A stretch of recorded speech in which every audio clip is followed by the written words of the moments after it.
दोस्तों, एक व्यक्ति अपने बेटे की बहू से इतनी ज़्यादा मोहब्बत किया करता था कि उसकी हर बात मानता था। अपनी बेटियों से ज़्यादा उस लड़की से, उस बहू से मोहब्बत किया करता था। जबकि इस व्यक्ति की 2 बेटियां भी थीं और एक बेटा था। बेटे की जो बहू थी उससे बेइंतहा मोहब्बत करता था, उस पर इतना ज़्यादा भरोसा करता था कि अपनी बेटियों पर, अपने बेटे पर इतना भरोसा नहीं था। और दोस्तों, ये जो व्यक्ति था अपनी बेटी इस बहू को मानता था। लेकिन दोस्तों, उसके बाद में एक दिन ये जो व्यक्ति है, मैं बात कर रहा हूँ 16 अक्टूबर 2022 की रात के करीब 1 बजे के आसपास, ये व्यक्ति आंगन में टहल रहा होता है, ये ससुर। उसके बाद में दोस्तों देखता क्या है कि इसकी जो बहू है उसके कमरे से एक रोशनी आ रही है और कुछ आवाज़ें आ रही हैं। तो ये जो व्यक्ति है, ससुर जो है, ये अपनी बहू के कमरे की तरफ बढ़ता है।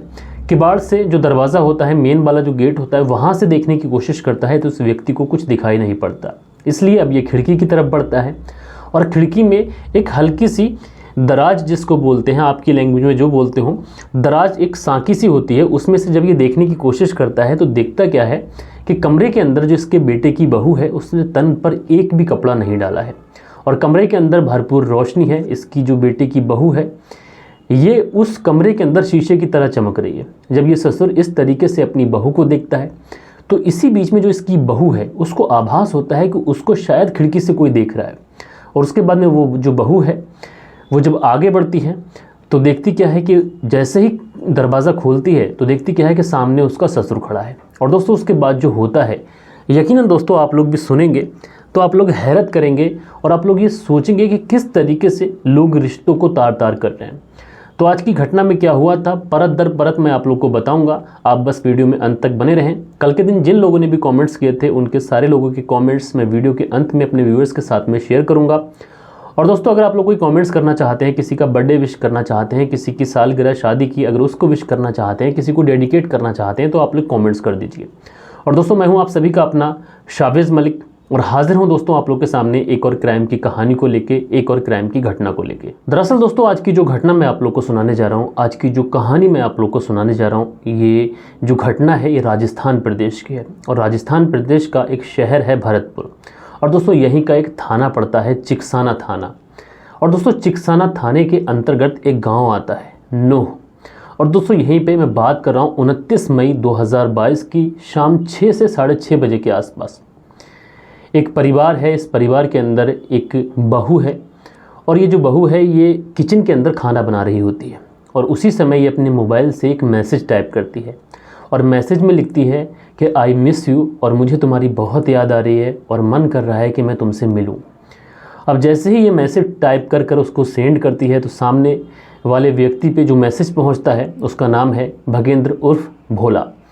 अब दोस्तों, भगेंद्र उर्फ भोला जब इस मैसेज को पढ़ता है तो मन ही मन मुस्कुराने लगता है। भगेंद्र उर्फ भोला के साथ में उसका ही दोस्त दीप बैठा हुआ था। अब दीप देखता है कि उसका जो दोस्त है भोला ये अचानक से मन ही मन मुस्कुराने लगा। तो जो दीप है वो पूछता है कि आखिर क्या बात है, क्यों अचानक से मुस्कुरा रहे हो। तो भगेंद्र और भोला बताता है कि दरअसल गांव से, घर से मैसेज आया है और इस मैसेज में लिखा है कि मुझे तुम्हारी याद आ रही है और मैं तुमसे मिलना चाह रही हूँ। तो जो दीप है वो भोला से कहता है तो इसमें कौन सा ऐसा मुस्कुराने की बात है और कौन सा ऐसा टेंशन लेने की बात है, बस याद आ रही है तो चले जाओ। तो भोला जो है वो दीप से कहता है कि तुम पागल हो गए हो। जो गांव है नोह, उसकी दूरी दिल्ली से लगभग 222 किलोमीटर है और अभी लगभग 6:30 बजे के आसपास का समय हो रहा है, तो कैसे मैं वहाँ पहुँचूँगा। तो भोला जो है उसकी हिम्मत बनाते हुए कहता है, जो दीप है वो उसकी हिम्मत बनाते हुए कहता है भोला की कि अगर तुम्हारी जगह मैं होता तो ज़रूर जाता। उसके बाद में जो भोला है ये मैसेज का रिप्लाई करता है, तुम मेरा इंतज़ार करो और मैं बस पहुंचने वाला हूं। अब दोस्तों, जैसे ही ये मैसेज उस महिला को मिलता है, ये महिला जो है तैयारियां शुरू कर देती है मिलने की, खुशी की, और उसके बाद में जल्दी जल्दी से खाना बनाती है। और दोस्तों, इधर जो भोला है करीब रात के 11:30 बजे के आसपास ये जो महिला है इसके गेट पर पहुँचता है। और जैसे ही गेट के पास आहट होती है, ये महिला गेट खोलती है, अंदर आती है, उस भोला को लेके अंदर आती है। और दोस्तों, जब ये महिला अंदर जाती है तो वहाँ पर इस महिला के 2 बच्चे, एक बेटा कार्तिक जिसकी उम्र लगभग 6 से 7 साल के आसपास है और बेटी कृतिका जिसकी उम्र 4 साल है। ये एक चारपाई पे सोए हुए हैं और एक जो चारपाई है उस पर इस महिला का पति सोया हुआ है। अब दोस्तों अब तक आप समझ रहे होंगे कि इस महिला ने जो मैसेज किया था ये अपने पति को किया था, लेकिन ये मैसेज पति को नहीं किया था, ये मैसेज इस महिला ने किया था अपने प्रेमी को। अब दोस्तों अचानक से एक तीसरे आदमी की एंट्री हो चुकी थी।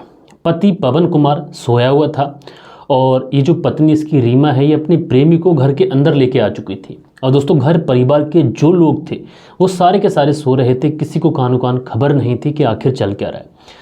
और उसके बाद में दोस्तों एक तरफ बच्चों की चारपाई है और दूसरी तरफ जो चारपाई है उस पर पति सोया हुआ है, और बीच में ही ये लोग कुछ कपड़े डालते हैं और बीच में ही ये लोग लेट जाते हैं नीचे ज़मीन पर। और नीचे ज़मीन पर लेटने के बाद में ये लोग एक दूसरे से बातें करने लगते हैं। बातें करते करते ये लोग एक दूसरे से संबंध बनाने लगते हैं, एक दूसरे के अंदर खो जाते हैं। और दोस्तों जैसे जैसे वक्त का पहिया जो गुजरता है, रात का करीब 1 बज जाता है और ये दोनों एक दूसरे में समाये हुए थे। बाहर दीप मोटरसाइकिल पर खड़ा हुआ था और वो इंतज़ार कर रहा था, उसका जो दोस्त है भोला वो अंदर गया हुआ है। जैसे ही वो बाहर आए और उसके बाद ये दोनों मोटरसाइकिल से निकल जाएं। लेकिन दोस्तों रात का जैसे ही 1 से 1:30 बजे का समय होता है, जो पति पवन कुमार सोया हुआ था उसकी अचानक से आँख खुल जाती है। अब दोस्तों जैसे ही उसकी आंख खुलती है तो वो देखता क्या है कि उसकी अपनी ही पत्नी एक व्यक्ति है जो कि उसी के गांव का है, जिसका नाम भोला है, उसके साथ में आपत्तिजनक हालत में है और एक दूसरे के साथ में इस कदर मदहोश होते हैं कि ये देख भी नहीं पाते हैं कि पवन कुमार उठ चुका है। अब दोस्तों जैसे ही पवन कुमार इन दोनों को आवाज़ देता है, इन दोनों की एकदम से इन दोनों को झटका लगता है और ये देखते हैं कि उनका जो पति है रीमा का, ये उठ चुका है। अब इन दोनों की जो हालत है ये इतनी ज़्यादा ख़राब हो जाती है, ये सोच न समझ नहीं पाते हैं कि करें तो करें क्या। रीमा जो होती है वहाँ से तुरंत दौड़ती है और अपने पति के पाँव में पड़ जाती है और उससे रिक्वेस्ट करने लगती है कि उससे गलती हो गई और आगे से वो इस तरीके की गलती नहीं करेगी। लेकिन जो पवन कुमार था ये गुस्से में आग बबूला हो चुका था। ये अपनी पत्नी को बहुत ज़्यादा लताड़ता है, उसके साथ में बहुत ज़्यादा गाली गलौज करता है और वहाँ से उससे कहता हुआ निकलता है कि तुम्हें इसका अंजाम भुगतना पड़ेगा। और जैसे ही वो घर से कमरे से बाहर निकलने की कोशिश करता है, भोला जो होता है, ये भोला पीछे से पवन कुमार को पकड़ लेता है और उसके मुंह को अपने हाथ से दबा लेता है। अब जैसे ही वो अपनी मुंह छुड़ाकर चीखने की कोशिश करने लगता है पवन कुमार, तो उसी समय भोला अपने दूसरे हाथ से उसका गला दबाने लगता है। अब दोस्तों ये जो पवन कुमार है चीखने की कोशिश कर रहा था, उधर भोला जो है अपने दोनों ही हाथों का प्रेशर उसके गले के ऊपर बढ़ा रहा था। अब दोस्तों कब प्रेशर बढ़ाते बढ़ाते जो पवन कुमार है उसका दम घुटने लगता है, इस बात का अंदाज़ा भोला को भी नहीं होता। इधर जो पत्नी थी रीमा, ये अपनी पति का पाँव पकड़कर खींच रही थी कि प्लीज़ बाहर मत जाओ, किसी को कुछ मत बताना, मैं आगे से ऐसी गलती नहीं करूँगी। लेकिन रीमा जैसे ही अपने पति को खींचती है, इसका जो पति है पवन कुमार, ये नीचे गिर जाता है और जैसे ही वो नीचे गिरता है उसका जो सर है वो किसी ऐसी चीज़ पर लगता है कि जिसकी वजह से बहुत सारा खून बह जाता है और दोस्तों मौके पे ही पवन कुमार की मौत हो जाती है। अब भोला जो कि आया था अपनी प्रेमिका से मिलने के लिए, उसके साथ में शारीरिक संबंध बनाने के लिए, रीमा ने अपने प्रेमी को बुलाया था, लेकिन इन लोगों को ये अंदाज़ा नहीं था कि इस तरीके का हादसा हो जाएगा। और दोस्तों उसके बाद में इन लोगों की हालत इतनी ज़्यादा ख़राब हो जाती है मानो जैसे इनमें काटे खून नहीं। दोनों इतने ज़्यादा परेशान, करें तो करें क्या, जाए तो जाए कहाँ। उसके बाद में जो भोला है, भागेंद्र उर्फ भोला, ये गेट की तरफ जाता है और अपने दोस्त दीप को अंदर बुलाता है कि दीप अंदर आओ। अब दीप जैसे ही अंदर आता है वो भी देखता है कि ये क्या से क्या हो गया। उसके बाद में ये लोग उस महिला रीमा को समझाते हैं, उससे कहते हैं कि घर का जो भी मैटर है वो तुम संभाल लेना और इस पवन कुमार की डेड बॉडी को हम लोग ठिकाने लगाते हैं। उसके बाद में ये लोग एक कपड़े में उसकी डेड बॉडी को लपेटते हैं और निकल जाते हैं अपनी बाइक पर लेकर जंगलों की तरफ। दोस्तों लगभग 500 से 550 मीटर दूर एक नहर होती है और उस नहर पर जाने के बाद में ये पवन कुमार की जो डेड बॉडी है उसके साथ में एक भारी भरकम पत्थर बांधकर एक बोरी में लिपेटकर उस शव को नहर के अंदर फेंक देते हैं। अब दोस्तों जैसे ही शव को नहर के अंदर फेंकते हैं, चूँकि वजन बांध दिया था इसलिए वो शव जो है वो उसके अंदर डूब जाता है और पानी के अंदर समा जाता है। अब दोस्तों केस का खुलासा कैसे हुआ ये मैं आप लोग को आगे बताऊंगा, लेकिन उससे पहले देखते हैं कि ये जो कहानी है आखिर शुरू कहाँ से हुई। दरअसल पवन कुमार जिसकी उम्र 30 साल है और 3 जून 2015 को कानपुर की रहने वाली रीमा के साथ में इसकी शादी होती है। रीमा उस समय 16 साल की होती है, पवन कुमार 30 साल का होता है। इन दोनों की शादी के बीच में जो एज गैप होता है वो लगभग 14 साल का होता है। दोनों परिवार की सहमति के बाद में ये जो रिश्ता होता है, रिश्ते के बाद में शादी होती है। अब ये जो रीमा है ये अपने से 14 साल बड़े पवन कुमार के साथ में उसके ही घर आ जाती है। अब दोस्तों शादी करके जैसे ही रीमा उसके घर आती है, इन दोनों की ज़िंदगी खुशहाल तरीके से कट रही थी और जैसे जैसे समय गुजरता है तो ये जो पवन कुमार और रीमा है, इनको एक बेटा होता है, बेटा जिसका नाम ये लोग कार्तिक रखते हैं। और उसके बाद में थोड़ा और समय गुजरता है, फिर उसके बाद इन्हें एक बेटी होती है जिसका नाम ये कृतिका रखते हैं। अब दोस्तों शादी करने के बाद में इन पति पत्नी के बीच में कोई भी मनमुटाव नहीं था, एक बार भी इन पति पत्नी के बीच में लड़ाई नहीं हुई, झगड़ा नहीं हुआ। 2 बच्चे हो चुके थे, एक बेटा एक बेटी, किसी चीज़ की परिवार में कोई कमी नहीं थी। जो पवन कुमार है ये अच्छी नौकरी भी करता था दिल्ली में, तो किसी भी चीज़ की कोई कमी नहीं थी। लेकिन दोस्तों एक दिन पवन कुमार अपने पिता हरप्रसाद शर्मा से कहता है कि दरअसल पिताजी मुझे खाने पीने की बड़ी परेशानी होती है, मैं चाहता हूं कि मैं अपनी पत्नी रीमा को अपने साथ ले जाऊं और उसके जो 2 बच्चे हैं उनकी भी अच्छी परवरिश हो सकेगी, अच्छे स्कूल में पढ़ सकेंगे। तो जो हरप्रसाद शर्मा हैं ये अपने बेटे से कहते हैं कि ठीक है, अगर तुमने इस तरीके का मन बनाया है तो ठीक ही है, तुम ले जा सकते हो अपनी पत्नी को, मुझे कोई ऐतराज़ नहीं है। उसके बाद में जो पवन कुमार है ये अपने से 14 साल छोटी पत्नी के साथ में दिल्ली के लिए चला जाता है। और दोस्तों दिल्ली जाने के बाद में जो इसने कमरा लिया था वहीं पर अपनी पत्नी को रखता है और उसके बाद में जो ज़िंदगी थी नॉर्मल चलने लगती है। लेकिन उसी बीच इनके घर में आने जाने की शुरुआत होती है भागेंद्र उर्फ भोला की। भागेंद्र उर्फ भोला जो कि इन्हीं के गांव नोह का रहने वाला था। इन दोनों के बीच में दोस्ती भी थी थोड़ी बहुत और उसकी इसी वजह से ये जो भागेंद्र उर्फ भोला है ये पवन कुमार के घर आता था। दोनों एक साथ बैठकर शराब पीते थे, दारू पीते थे और एक दूसरे से सुख दुख की बातें किया करते थे। और ये जो पवन कुमार की पत्नी रीमा है ये भी इन लोगों के साथ बैठती थी। तीनों लोग एक दूसरे के साथ बैठकर काफ़ी हंसी मजाक करते थे। और इसी बीच में जो भागेंद्र उर्फ भोला है ये पवन कुमार की पत्नी रीमा को तिरछी आंखों से देखा करता था। इसको पवन कुमार की पत्नी रीमा काफ़ी ज़्यादा अच्छी लगती थी और इसीलिए जब कभी पवन कुमार घर पे होता तो उसके सामने भी ये कई बार रीमा से मजाक करता और इसी मजाक में रीमा भी समझ जाती है कि आखिर भागेंद्र उर्फ भोला चाह क्या रहा है। और उसके बाद में दोस्तों जैसे ही पवन कुमार अपनी ड्यूटी जाता, ये जो रीमा है अपने बच्चों को स्कूल भेज देती, उसके बाद भोला को कॉल करती, अपने घर बुला लेती। दोनों काफ़ी हद तक एक दूसरे से बातें करते, हंसी मजाक करते। और दोस्तों ये जो हंसी मजाक है ये एक दिन सारी सीमाएं तोड़ देती है और पवन कुमार के ही घर पर भागेंद्र उर्फ भोला और पवन कुमार की पत्नी रीमा एक दूसरे में समा जाते हैं, एक दूसरे के साथ में शारीरिक संबंध बना लेते हैं। और दोस्तों एक बार जब ये शारीरिक संबंध बनने का सिलसिला शुरू होता है तो उसके बाद कभी रुकने का नाम नहीं लेता। लेकिन दोस्तों उसके बाद एक समय आता है जो समय शायद ही हर किसी व्यक्ति के लिए काफ़ी बुरा रहा, साल 2020 और साल 2021। ये दोस्तों वो दौर था जब पूरी दुनिया के अंदर लॉकडाउन की सिचुएशन थी और उसी समय ये जो पवन कुमार है इसके दिल्ली शहर में भी लॉकडाउन लग जाता है। और दोस्तों उस समय पवन कुमार सोचता है कि अगर वो दिल्ली में रहेगा तो शायद आगे सरवाइव नहीं कर पाएगा। इसलिए ये अपने पिता को कॉल करता है, हरप्रसाद शर्मा जी को, और उनसे कहता है कि पिताजी अगर मैं गांव आ जाऊं तो तुम्हें कोई एतराज़ तो नहीं है। तो कोई पिता अपने बेटे के आने पे क्यों एतराज़ करेगा। हरप्रसाद शर्मा जी कहते हैं कि बेटा मुझे कोई एतराज़ नहीं है, यहाँ पे जो चाहो तुम काम कर लेना, फिलहाल तुम घर आ जाओ। और दोस्तों उसके बाद में ये जो पवन कुमार है ये अपने घर चला जाता है अपनी पत्नी और अपने बच्चों को लेकर। और दोस्तों उसके बाद में ये अपने घर रहने लगता है। लेकिन इधर जो इसकी पत्नी रीमा है इसको बहुत ज़्यादा कमी खलने लगी थी भागेंद्र उर्फ भोला की। इसलिए ये भोला को लगातार मैसेज करती, उससे कॉल पे बात करती कि उसके बिना उसका मन नहीं लगता है, उसके बिना उसका दिल नहीं लगता है। दरअसल ये जो रीमा है उसका जो पति पवन कुमार है इन दोनों के बीच में 14 साल का एज गैप है।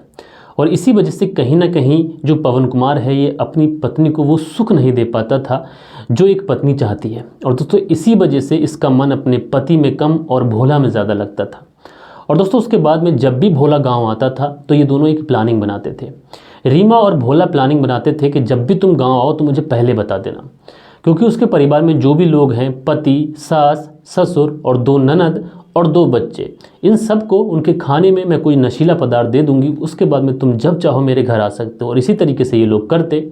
जब भी भोला गांव में आता ये जो कुछ नशीला पदार्थ ऐसा ला के देता कि उसके बाद में ये जो रीमा है ये अपने पूरे ससुराल वालों को वो नशीला पदार्थ खाने के द्वारा खिलाती। और उसके बाद में भोला अक्सर इनके घर में जाता और घंटों, 2 घंटों, 3 घंटे तक ये लोग एक दूसरे के साथ में शारीरिक संबंध बनाते। और इसी तरीके से ये जो कहानी है अब यहाँ से चलने लगती है। रीमा अपनी ज़िंदगी से काफ़ी ज़्यादा खुश थी क्योंकि उसको अपने मन मुताबिक करने का मौका मिल रहा था।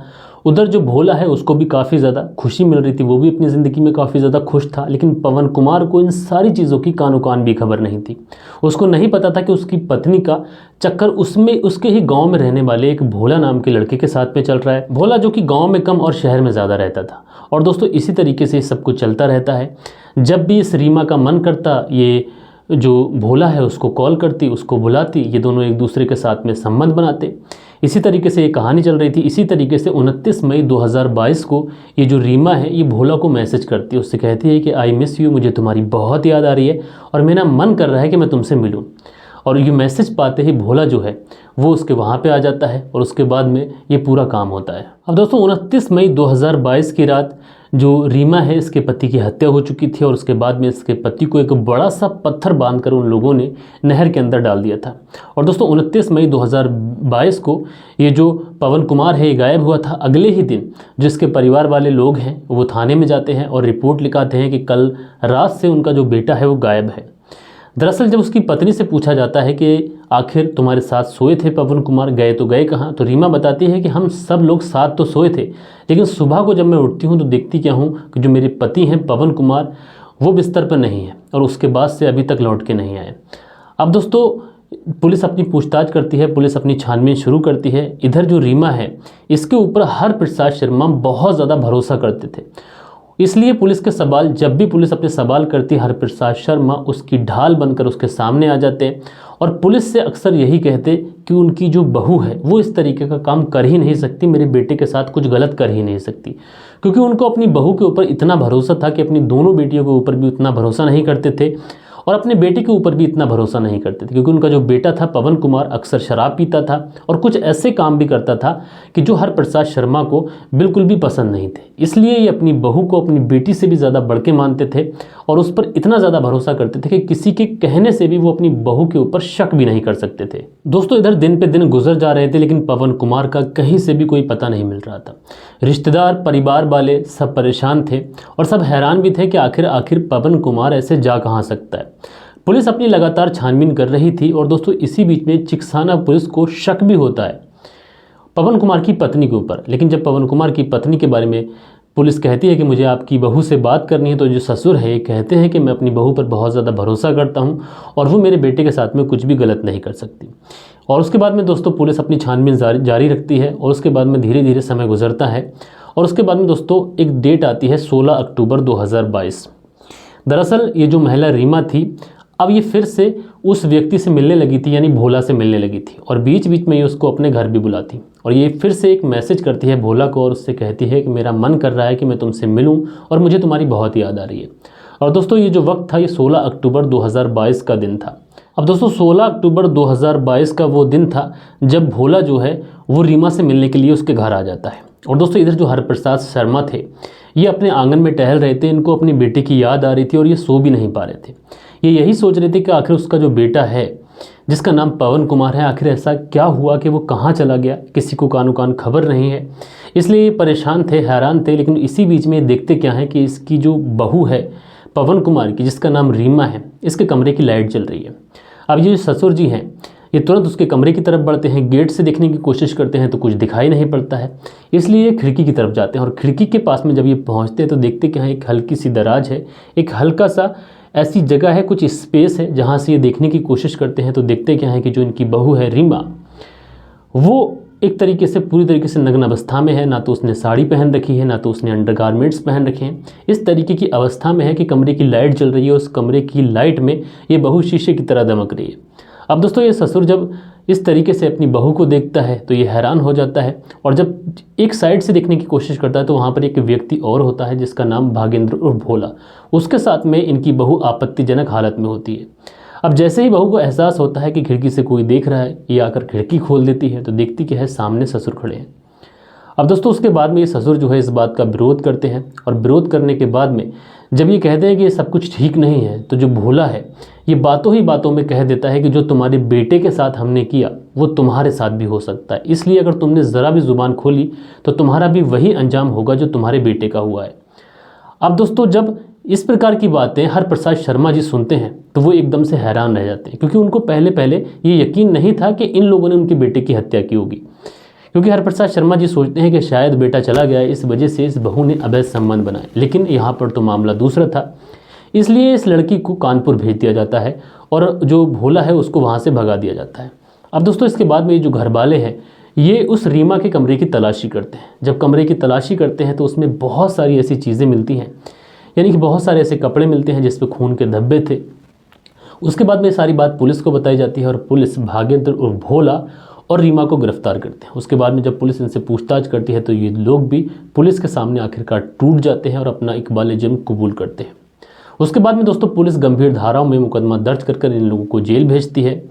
बहरहाल दोस्तों आप लोगों ने देखा कि अवैध संबंधों में एक व्यक्ति जिसकी जान चली गई, जिसका कोई कसूर नहीं था, और दूसरा व्यक्ति जो शायद अब पूरी ज़िंदगी सलाखों के पीछे रहेगा। लेकिन सबसे बड़ा जो किसी के साथ बुरा हुआ तो उन 2 मासूम बच्चों के साथ, कार्तिक और कृतिका।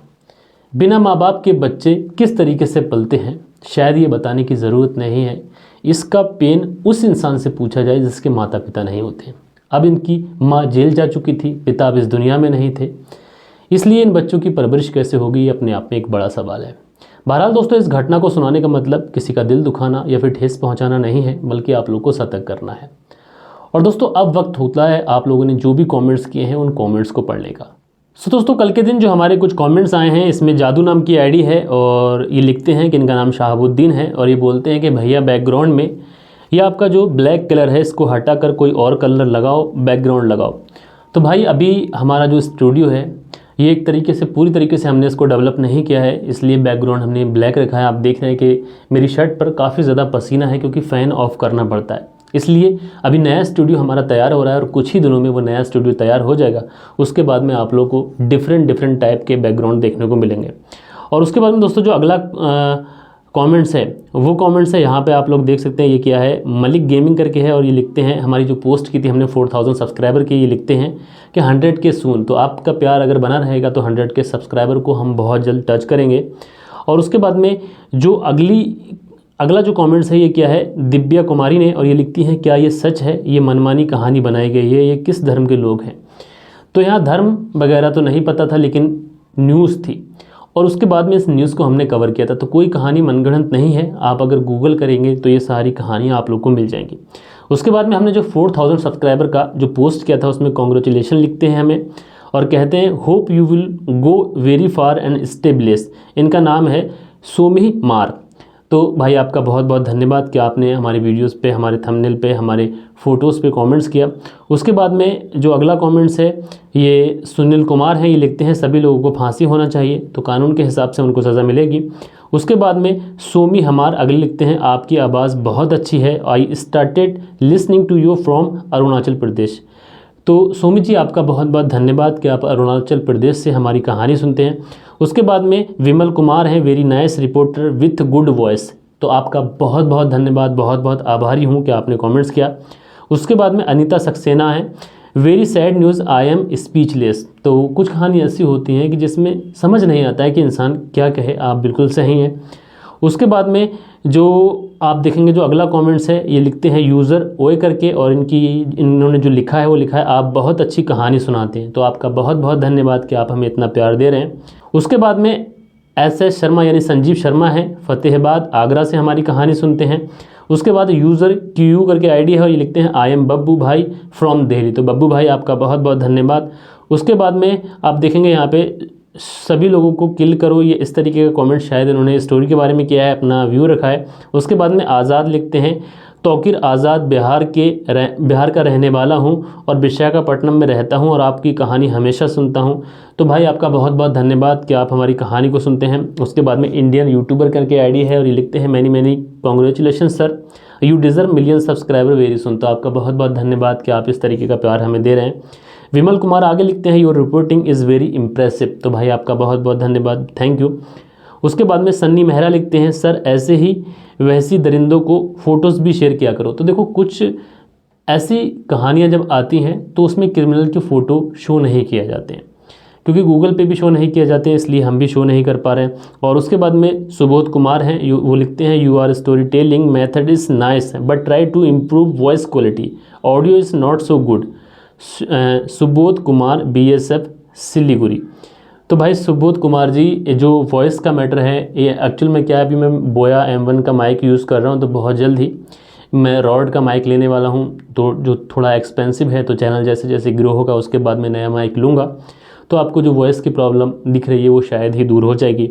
और उसके बाद में जो अगला कमेंट्स है वो कमेंट्स है यहाँ पे देख सकते हैं यहाँ पे कि कुछ तो गड़बड़ है। और उसके बाद में जो अगला कमेंट्स है ये कमेंट्स है टाइटल गेमिंग का, और ये लिखते हैं कि बहुत अच्छी लगी, आपको धन्यवाद। लालचंद तिवारी, जौनपुर प्रेमपुर से मैं आपकी कहानी सुनता हूँ। और उसके बाद में देव कुमार लिखते हैं कि sir ji you are right ji. तो भाई आपका बहुत बहुत धन्यवाद। उसके बाद में ज्ञान सिंह लिखते हैं, सर आपकी आवाज़ बहुत अच्छी है पर आपकी स्पीड थोड़ी फास्ट है, सर आप अगर थोड़ा रुक रुक कर, बाकी आप समझदार हैं। तो भाई ज्ञान सिंह जी, वैसे ही स्टोरी इतना लंबा हो जाता है तो इसलिए ज़्यादा रुक रुक कर मैं बात नहीं करता कि शायद लोग बोर हों, लेकिन अगर आप कमेंट्स करेंगे तो मैं आपको एक पोस्ट कर दूंगा, उसमें आप लोग वोट कर दीजिएगा। अगर आप चाहते हैं कि मैं थोड़ा स्लो स्टोरी सुनाऊँ तो मैं स्लो सुना दूंगा, लेकिन जो मेरी करंट स्पीड है वो भी ठीक ही है। उसके बाद में जो अगला कमेंट्स है ये है सत्येंद्र का, और ये लिखते हैं, ये कहानी सुनकर मैं तो बहुत शॉक्ड हूँ, कभी ऐसा भी कभी बाप कर सकता है। तो भाई कुछ ऐसे कारनामे होते हैं कि जिनको सुनने के बाद इंसान पूरी तरीके से शॉक्ड हो जाता है। उसके बाद में रिजवान सिद्दीकी लिखते हैं कि ऐसे लोगों को इस तरीके की सज़ा मिलना चाहिए। उसके बाद में संजू राजपूत लिखते हैं, कहानी बहुत ही इम्प्रेसिव है। भाई आपका बहुत बहुत धन्यवाद। और उसके बाद में जो अगला कमेंट्स है ये लिखते हैं, मसलब करके इनकी आईडी है, ये लिखते हैं, please add at least one story Friday और Saturday night out of India means international request for Pakistan. तो हमारे व्यूअर्स हैं पाकिस्तान से, लिखते हैं, ये कहते हैं कि सैटरडे या फिर फ्राइडे को कोई ऐसी स्टोरी लाओ जो कि इंटरनेशनल यानी कि किसी और कंट्री से भी हो। तो भाई ऐसी बहुत सारी कहानियाँ हैं जो हमने पहले भी सुनाई हैं और आगे से हम ध्यान रखेंगे जो बाहर की है। पाकिस्तान की भी कुछ क्राइम की कहानियाँ मैं लेके आने वाला हूँ, एक सीरीज़ चलाऊँगा पाकिस्तान में जिस तरीके के क्राइम हो रहे हैं उनको भी हम लोग कवर करेंगे। उसके बाद में अनुज गोदारा हैं, ये लिखते हैं, नमस्कार सर, मैं सऊदी अरब से आपका वीडियो देख रहा हूँ, आपकी तबीयत कैसी है? आज वाली स्टोरी बहुत ही अच्छी लगी, बहुत अच्छी तरीके से सुनाते हैं, भगवान आपको सलामत रखे, जय हिंद। तो भाई अनुज जी, मेरी तबीयत फ़िलहाल तो अभी ठीक है, लेकिन जैसे अभी मैं थोड़ा वेट कर रहा हूँ। उसके बाद में क्या है कि लीवर पे थोड़ा सा इन्फेक्शन हो गया, तो उसके बाद में जब लीवर थोड़ा ठीक हो जाएगा उसके बाद ऑपरेशन कराऊँगा। बहरहाल आप लोगों की दुआएँ हमारे साथ हैं। उसके बाद में जो अगला कॉमेंट्स है ये है सतवस्ती करके इनकी आईडी है, और ये लिखते हैं कि लंदन से ये हमारी कहानी सुनते हैं। भाई बहुत बहुत धन्यवाद। और उसके बाद में ये जो अगला कमेंट्स है ये कमेंट्स है मनोज कुमार का, ये लिखते हैं कि बहुत दुख भरी कहानी है। तो भाई आपका बहुत बहुत धन्यवाद कि आप हमारी कहानियों को सुन रहे हैं। उसके बाद मजीद अंसारी लिखते हैं कि तबीयत कैसी है? भाई तबीयत अभी थोड़ा ऐसी ही है, बता नहीं सकता। उसके बाद में एक चिट्टल मलिक करके हैं, चिट्टम मलिक, ये लिखते हैं, 4 days ago I was with Shams and he was talking about you, Malik is doing good, thank you. तो चित्तम जी आप बोल रहे हैं कि शम्स सर के साथ में था, तो शम्स सर आपके बारे में बात कर रहे थे। भाई मैं बहुत छोटा आदमी हूँ और शम्स सर तो शायद मुझे जानते भी नहीं होंगे। और उसके बाद में जो अगला कमेंट है ये है जाहिद का, ये लिखते हैं कि आपकी स्टोरी सुनते हुए सो जाता हूँ। तो जाहिद जी बहुत बहुत धन्यवाद आपका। उसके बाद में अगला जो कमेंट्स है ये कमेंट्स है ज्ञान सिंह जी का, सर मैं भी 2 बेटी का बाप हूँ और ऐसी कहानी सुनकर दुख होता है कि कोई बाप ऐसा कैसे कर सकता है। डेफिनेटली भाई दुख होता है, लेकिन जो लोग क्राइम कर रहे हैं वो ये देखते ही नहीं कि रिश्ते क्या हैं, उन रिश्तों की अहमियत क्या है, बस क्राइम कर रहे हैं, लेकिन उस क्राइम का जो अंजाम है ये लोगों को नहीं पता। क्योंकि क्राइम कितनी ही चालाकी से किया जाए, क्राइम आखिर क्राइम होता है और उसके बाद में ये क्राइम एक ना एक दिन सामने आता है। उसके बाद में अगला जो कमेंट्स है ये है सुनील त्यागी का, और ये लिखते हैं, हम पति पत्नी दोनों आपकी कहानी को बड़े ही ध्यान से सुनते हैं, रेनू और सुनील त्यागी। भाई सियाना बुलंदशहर से हमारी वीडियोस को देखते हैं, तो भाई आपका बहुत बहुत धन्यवाद। उसके बाद में ज्ञान सिंह लिखते हैं कि सर आज मेरी बड़ी सिस्टर का हैप्पी बर्थडे है जिनका नाम इंद्रजीत कौर है। तो इंद्रजीत कौर जी आपका जो जन्मदिन है उसकी ढेर सारी बधाई मेरी तरफ से और मेरे व्यूअर्स की तरफ से। उसके बाद में जो अगला कमेंट्स है यह है नासिर पठान का, ये लिखते हैं सुपर कहानी। और उसके बाद में करण सिंह लिखते हैं, सर ये जो कहानी आप सुनाते हैं मैं बहुत ध्यान से सुनता हूँ। भाई आपका बहुत बहुत धन्यवाद। और उसके बाद में कुछ और कमेंट्स हैं, तो सारे के सारे कमेंट्स मैंने यहाँ पे कवर किए हैं। बहरहाल दोस्तों, अगर आप लोग किसी भी तरीके का कमेंट्स करना चाहते हैं तो आज के दिन वीडियो में कर दीजिए, और आपके जो भी कमेंट्स हैं कल के दिन मैं अपने व्यूअर्स के साथ में शेयर करूँगा। दोस्तों गर्मी बहुत है, पसीने में तरबतर हो चुका हूँ, इसलिए वीडियो को यहीं पर एंड करते हैं और मिलते हैं कल के दिन किसी और कहानी के साथ, किसी और घटना के साथ। जब तक के लिए अपना ख्याल रखें, देश का ख्याल रखें। जय हिंद, जय भारत।